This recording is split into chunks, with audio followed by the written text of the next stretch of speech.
Begin. Diviner on summon sent for the deck of Triash. Triash will be tributing off the Diviner into a Max C. Now, the Diviner wants to activate Engrave to summon a low from the deck. Usually, Voiceless plays quite well against a Max C, but not when you go into this play, as we're potentially going to give them a third draw if we set up our Skull Guardian way. We're going to grab a Saphira from the deck. Saphira is going to be discarding herself to send from the deck a Ritual Spell, grabbing a Skull Guardian from the deck, as we're now performing our Ritual Summon. Tributing off the low, which low would then want to Reborn from the Engrave. We know we're under Max C. We don't care. What is going on here? Veiler, negate. The Skull Guardian effect to search our deck. We're going to have at least Max C plus the Skull Guardian Omni negate. So it's going to be about one form of disruption. We could have used Sarvis to negate the Veiler. When your opponent activates a card that targets a monster control, negate. As we are going to Odd-Eyes Pendulum Graph, grab back a Ritual Spell. Grab from the grave, isn't it? From the deck or grave. The Ritual Spell in Graveyard has an effect of if your Light Ritual leaves the field, you can then summon a Ritual from the deck, which we now don't have that extra layer of protection. I think this was a misclick. Now, if I remember correctly, Konami does do a good job of differentiating the Ritual Spell being in the deck or in the Graveyard, right? It's actually separate windows. Were they together and we clicked the wrong one? What'd it look like? Max C in the draw phase here. We have Lacrima on summon, sent for the deck, the Engraver. We're still ready with that Skull Guardian negate, holding onto it, mate. And with the barrier, you cannot target any of our light monsters with any effect whatsoever. As we're now going to Serenir, send from the deck here, Druiswarm, banish away the Diviner. Now, if Druiswarm sent to the graveyard, it will not be able to target the Skull Guardian to send to grave. Both players not caring about Max C whatsoever. We have Chaos Angel. Now, if we click on the Chaos Angel, we're going to see what it's benefited by. Otherwise, it would be grayed out. It is unaffected by monster effects, and none of your monsters can be destroyed by battle. Chaos Angel, targeting the only card that is targetable. Now, the Skull Guardian can still negate, but the low is now in trouble.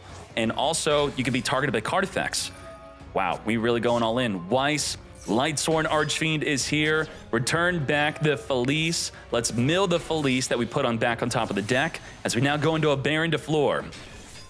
With our Baron de Fleur, we can pop a card in the field, taking out the Skull Guardian. Sarvis will negate. Now, what's going on here? The Chaos Angel states that Synchros are unaffected by monster effects activated by your opponent. This is a monster effect that you're trying to affect our unaffected Baron de Fleur. Not today. Unaffected. Pop it. And this is where the Ritual Spell Engrave would trigger to summon another Skull Guardian from the deck, which the Baron de Fleur probably would have negated. We now have the Lightsworn Dragonling, 22 cards left on our deck for potentially trying to deck them out. Felice Navidad is going to Reborn from Engrave as we now go into a Fiendsmith Requiem. 20 more special summons. Solar Zero, can you do it? Ash Blossom. Negate. Baron de Fleur? No, we're holding onto the Baron de Fleur possibly for a Nibiru instead. Even though our Synchros are unaffected from the Nibiru, our other monsters are not. We're going to charge a Light Brigade Mill 3, grab from the deck our Dragonling, further going into a Minerva. Minerva is a ton of mills. On summon, send from the deck a Wolf and a Weiss that's going to Reborn 2 bodies from Engrave. 19 more special summons to go. We play a first turn kill card in our extra deck here. We do not play the Burnixes. Felice is going to wipe away the low, at least attempt to do so. Sarvis will now negate again. And the Felice also would have milled 3 additional cards on top of taking out that low. We have Minerva with the additional mills. Banish 2, mill 2. Nemesis Flag is going to return back the Weiss to summon itself. Into battle we go, over 12,000 damage with the Baron de Fleur still activatable on its negate. Is this enough? Mate, we had 2 bodies to block the attacks. We are left with 600 life points. Now, what do you do at 600 life? You go for Lacrima. If we could beeline it to Lacrima and they have no way to stop the Lacrima from being sent to the graveyard, bro, Imperm. Now, the Baron de Fleur probably would have negated the Imperm. Now, if Lacrima is sent to the grave, it is over. Lacrima on summon, activate, we're going to Imperm it. Why? Sure, okay, well, we missed our chance to stop the summon of the Lacrima itself. Negate, link it off, mate, into a little knight. And just like that, we're not only triggering the effect to fuse, we could have also chain link blocked it if we wanted to. Lethal damage. All right, well done. Speedroid Engine is here. Imperm, negate the Terratop from searching for the Take Tomborg. Sarvis can be used in any deck to negate a targeting effect. If we were to have used Ash instead, obviously the Sarvis would not have been usable. Not that we should have used the Ash. What do we use the Ash on, though? As we summon a Totem Bird. What the Totem Bird? When a spell trap card is activated, you can negate the activation. As we just set Impermanent Pass. This is definitely not good for Voiceless. We do at least have Max C plus a negate on a Call by the Grave. We're going to Fiendsmith Tract. Add from our deck Lurie. Let's reborn that Lurie as we now add into the mix a Max C. The Totem Bird cannot negate the Max C. Can the Kakata negate a card that's not on the field if we were to make that instead? The Kakata King. When a monster activates his effect, you can negate, but only if the monster was on the field. Thus, this is not a better summon over the Totem Bird. Engraver probably still is better. As we have Engraver, send the Totem Bird to the grave. We're not going to even bother using Imperm to negate that effect, as we now can safely use Charge Light Brigade, which mills as a cost, but searches by effect. Let's Lightsworn Dragonling, Imperm, negate. You send one Lightsworn card from the deck to the graveyard? Not today. Dead Saphira Divine Dragon in our hand. Does Solar Zero have lethal damage here? Of course they do. They have Senjin in hand, which we haven't even whipped out yet.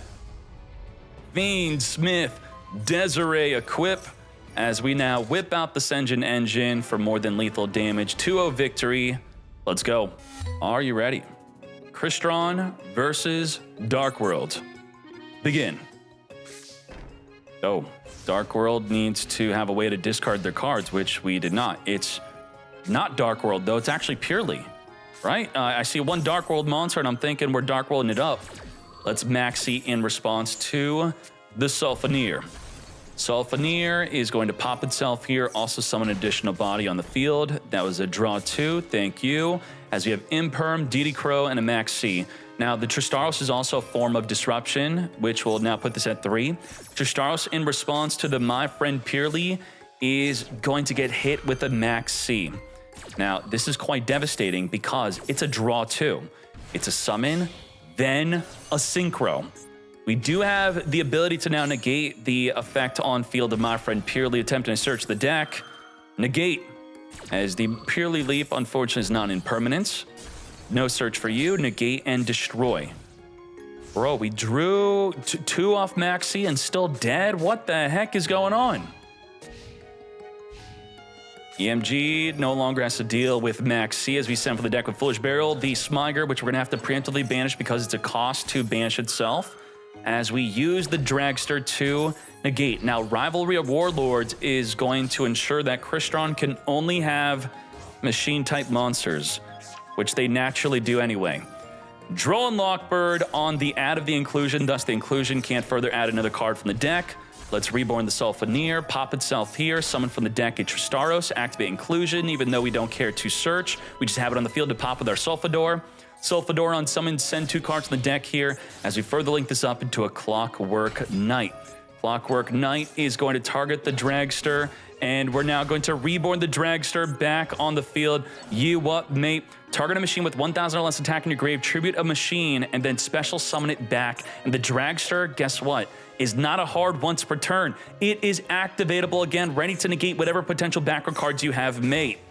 Let's reborn the Sulfador with the inclusion. Let's make the Crystron Synchro. With our Crystron Synchro, we're going to add back our Tristaros for our normal summon play. Tristaros is going to pop the Synchro. This is the way. Summon 2 bodies from the deck plus anybody from Engrave or that is banished. Further going into a Nova. Nova into an Infinity. We don't even bother flipping up the Rivalry as we hop into game number 2. Purely. Do not brick for game 2. We're dealing with a Maxi and a DD Crow. DD Crow against Purely is actually not so bad. The Pure Lily will target the quick play in graveyard. You just banish it and it stops the Xyz summon. Sleepy Memory, which we could choose on resolution to not special summon. We're going to call with the Grave Finger that Maxi still. Finger the C. Negate. Let's resolve the Sleepy Memory as we summon for the deck the Lily. Lily on summon will be searching the deck. Brow is going to also draw an additional card. As we have the Stray Purely Street, we think we are in the clear, setting up the street to make our special summon monster untargetable, but we don't care to target the Lily. We're going to target the in-grave card that you're going to use to Xyz summon into. That was quite nasty. We're now going to have to YOLO with the Sleepy Memory. The YOLO is, we're going to reveal 3 cards off the top of our deck. If it is not a purely quick play that the Purely could turn into, we're pretty much going to just lose this duel. Oh, crap, crap, crap. Triple crap. What the crap was that? We're now going to get even more desperate as we just make a Nightingale pass. Oh boy. Nightingale should ensure a guaranteed another turn, as it will stop the opponent from being able to lethal us in any way. No bow damage, nor effect damage. Can't target the Nightingale, nor cannot destroy by battle. If I were EMG, I would be thinking about one thing here, and that is the Nightingale's going to turn into a Zeus next turn. If we could do our best to mitigate that Zeus play, that would be the way. We're going to search for an inclusion for a cluster. Sulfador, pop the inclusion. Sulfador, send 2 cards in the deck here. Further turn this into the Crystron Synchro. On summon, add back a banished or engraved. Tristaros, give pop in as we summon 2 bodies in the deck and another body from engraved or banished. Further turning this into a Nova, into the Infinity. Now, Tristaros will be searching our deck. As we now, to battle we go. We cannot destroy by battle, obviously, but we turn it into our own Zeus. You up, mate? Let's wipe the field. Nicely done. Cannot be destroyed by battle, nor card effect, but it can be sent to the grave by card effect. I was saying it that we had to be thinking that they were going to Zeus us, and if they're going to Zeus us, why don't we Zeus them? Perfect play. My friend Purely Leap is going to return the 1 Lily, and we're just, oh, what am I doing, man? I'm getting out of here. We out. Set the Droll, special the Mitsu, setting up the ninjutsu art of Dancing Leaves. I'm excited to see what happens here. As we have Sage on summon, attempting to search our deck, we're going to chain the ninjutsu art of Dancing Leaves, targeting our Drone Lockbird, tribute off to come forth and summon for the deck a Geo. Geo is going to permanently flip down that Sage, disallowing them from going into a Spirit Link 1. We now have Maiden activating, and we don't care that it's not on the field. The Mitsu will negate the Maiden, and the Drill Beam has no non-effect monster to reveal to negate. We don't even have another Primate card. We're going to follow up with the Wishes of Eyes of Blue, but we have no way to set up a True Light. What do? We're going to roar summon from the deck a Blue Eyes, at least attempt to do so, with no way to negate that Max C. And this is going to be us attempting to summon at least 3 times. Blue Eyes, Maiden, plus a Synchro. We're going to pass on the Maiden, pass on the Synchro, Wishes for Eyes of Blue, equip onto the Blue Eyes White Dragon, turning this into a Tyrant Dragon. With no trap card in the graveyard, we're still going to have the ability to attack every single monster on the field. Not enough to Nibiru, obviously, but now we have a Fiendsmith tracked for our very next turn. We have Kagero on summon activating to reborn a Ninja Engrave. Valor will negate, and we don't even care to use our Call by the Grave to negate the negate. We do know that the Majesty is activatable right now to non-target pop at least 1 card. Let's discard the Lurie, reborn it up. When are we going to pop? We're going to pop right now. We're going to Call by the Grave, finger the Blue Eyes White Dragon. Thus, the Majesty has no Blue Eyes to reveal. We need a Blue Eyes on field, hand, or grave in order to non-target pop. Thus, the Lurie survives the effect, turning ourselves into a Requiem. Requiem summon for the deck, our Lacrima Crimson Tears. So, whoa, what the heck are we? We sent a Kiri. You could banish this card from your graveyard to fusion summon into a monster that uses the back row or the field. And we just equipped our Requiem. We're going to use the Kiri. Kiri fuse with the Requiem and the monster to go into our Lacrima play. Lacrima on summon is going to target Lurie, reborn it back in the field as we now go into a sequence. Sequence will be ready to fuse after Lacrima burns for 1200. Let's fuse up 2 bodies into the Rextremde. Rextremde is going to discard a card, send a Light Fiend from the deck to the grave, which will be our Fiendsmith Engraver as we now go into the Ignumde. Rextremde, when sent to the graveyard, is going to target a Fiendsmith card, adding it back to our hand. Engraver reborn itself back by returning back the sequence. We have Ignumde, which is going to be equipping onto the Extremde and boosting it up to 4,800. Now, what's so good about the Extremde besides it being 4,800? It's unaffected by card effects, except Fiendsmith cards only while equipped with the Fiendsmith. 4,800 towers, completely unaffected. Wipe away the Tyrant Dragon. It still triggers to set the Majesty back on the field. Take out the Sage. How do you deal with this? Well, obviously you go for the back row of what's making it unaffected. You have the Kiri now set on the field, and it's the Graveyard effect is what allows you to fuse. What is its on-field effect? This turn, your Light Fiend monsters cannot be destroyed by battle. Also, any battle damage you take becomes halved. Sure. We have Sage on summon, searching our deck for a Veiler, as we already have that Maiden in hand. Making our Spirit with Eyes of Blue, searching our deck for the Mausoleum. With the Mausoleum, it's going to be a way to get a Blue Eyes White Dragon in grave, which we desperately need after our Blue Eyes got fingered. We're going to use the Kiri right now to fuse it up. What is this fusion play going to be? It's going to be a Desiree. Desiree during the opponent's turn, trigger the Extremde to add back the Kiri. We're going to use the Lacrima to quickly reborn the Ignumde back in the field, which could, again, reborn Extremde to have an unaffected monster. Now, the Desiree is not equipped by any monster, thus it does not have the ability to negate any spell or trap cards. We activate the Mausoleum, send from the deck Blue Eyes White Dragon, Majesty, non-target pop, one card in the field, taking out the Dancing Leaves. Maiden is now going to be following up, setting up our True Light. Spirit with Eyes of Blue, reborn the Blue Eyes White Dragon, trigger the Maiden, come forth as you turn these two bodies into a Lightstorm Dragon, which will take out the Ignumde, thus making the Extremde effectable. True Light reborning the Blue Eyes White Dragon back in the field. If we attack in a Desiree, it will trigger during the damage step to send a card in the field to the grave. Tyrant Dragon is here, take out the Extremde, wipe out the Kagero, which will trigger the effect to set back up onto the field a Majesty. And the Desiree can not be destroyed by battle because of the Kiri trap. We're also going to be setting up a Blue Eye Spirit Dragon, which has the additional benefit of negating an activation in grave. Typhon is here, non-target, return that Desiree back. Now what? We're in big trouble. This will negate a Graveyard effect where normally it's not a form of disruption. In this case, it is because of Engraver. And then it goes into an ultimate, and we also have the Majesty. We have triple disruption at least. Noble Knight is going to search our deck for what? A Baku. Baku is here, trigger its effect to summon itself on the field here to add back Engrave our Kagero. Sure. As Kagero is going to be reborning the Geo from Engrave, sent to the grave to come forth and summon into a Maizen. Now, this is scary because if you waited for this to be summoned, it's now too late to activate any of your cards because it will chain to you activating anything to summon a ninja from the deck. Now we're activating, now we're chaining. Come forth and summon. From the deck, we have a green ninja.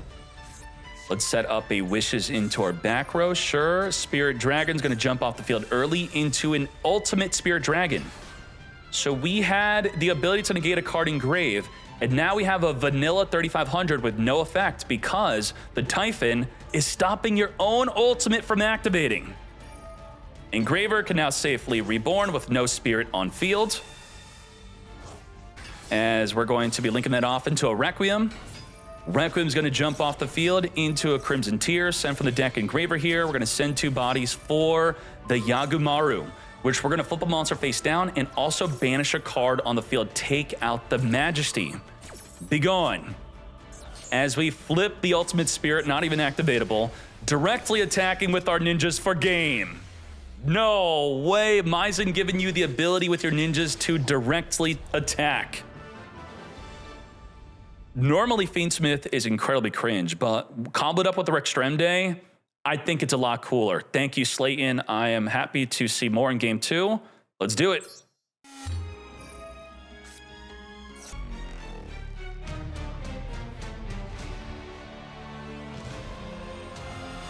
And just like that, how many forms of disruption do we have? Do we want to consider Spirit Dragon to be a form of disruption against the Engraver plays? This is a Fiendsmith deck almost, so we could count that. Plus being able to go into an Ultimate Dragon, negate anything on field, negate a search, pop a card on the field, imperm negate a monster, Ash Blossom negate an interaction with the deck, That is 6 forms of disruption.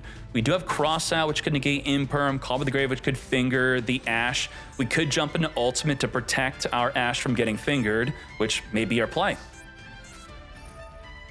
Tobari is going to send a card from the hand to summon itself onto the field, summon a monster from the field, that is, send itself. As we Imperm, negate the Baku, attempting to add back Tobari back to the hand. We did not use Cross Out on that. What are we saving Cross Out for? Shield Bearer is going to be searching our deck for nothing, as the Purge is only activatable because Baku is here. Had we initiated with the Noble Knight instead, would not have been purged. We have 4 disruption left. We're going to Cross Out. We're banishing Hanzo a Cross Out. Okay. Iron Digger is going to equip.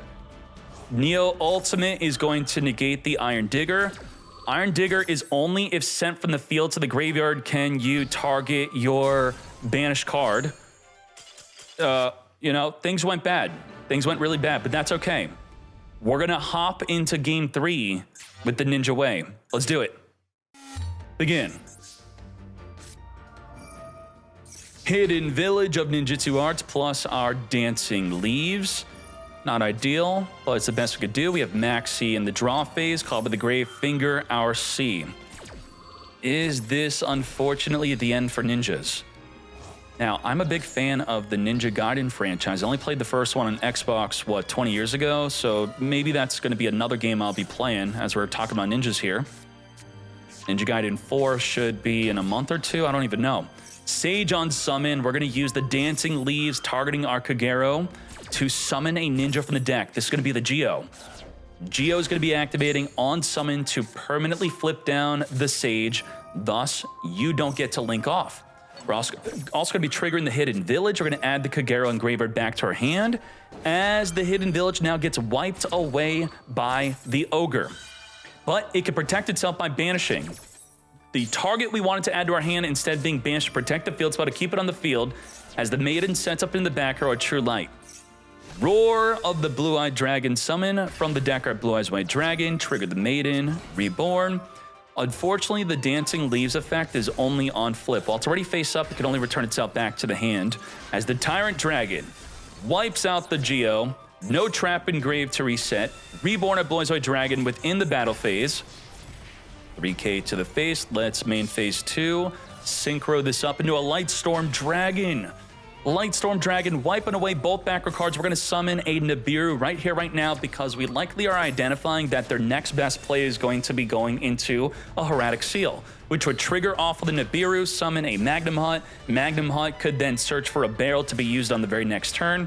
Thus, we just have Imperm and a Max C. Ninjutsu Notebook will grab from the deck and graveyard Ninja and Ninjutsu and/or set them onto the field.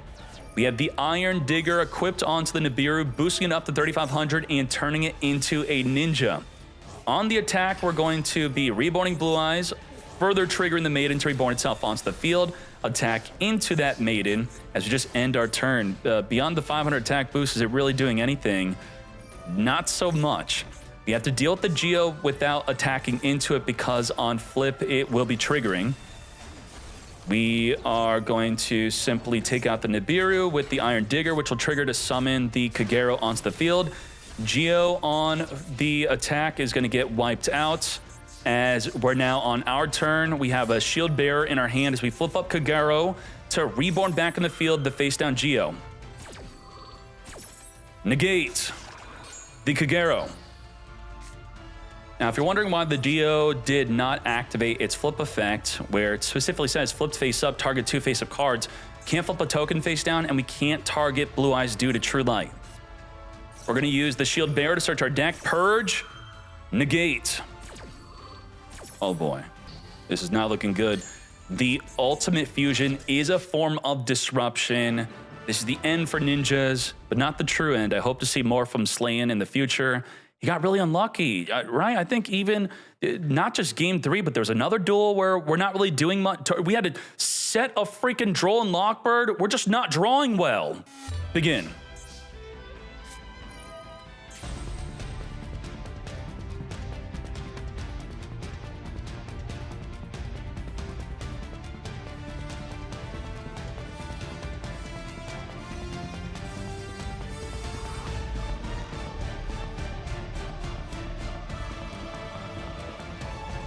We have Ash Blossom negate and interact with the deck. We have Baldrake banish a monster from the grave, plus Baldrake banish a monster summon from the extra deck.